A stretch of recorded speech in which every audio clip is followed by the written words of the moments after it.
ప్రియతమ నేత మన షాద్నగర్ ఎమ్మెల్యే వీర్లపల్లి శంకరన్న గారి పుట్టినరోజు సందర్భంగా మా ఎస్బీపల్లి ప్రాథమిక పాఠశాల ఆవరణలో స్కూల్ విద్యార్థులకు స్పోర్ట్స్ కిట్స్ అందజేయడం జరిగింది.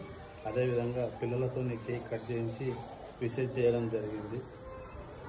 ఆయన పుట్టినరోజు సందర్భంగా మా ఎస్బీపల్లి గ్రామం నుండి ఆయన ఆయుర ఆరోగ్యాలతో ఉండాలని, మరింత ఉన్నత పదవులు అధిరోహించాలని భగవంతుని కోరుకుంటూ మరొకసారి ఎమ్మెల్యే గారికి పుట్టినరోజు శుభాకాంక్షలు తెలియజేస్తున్నాను.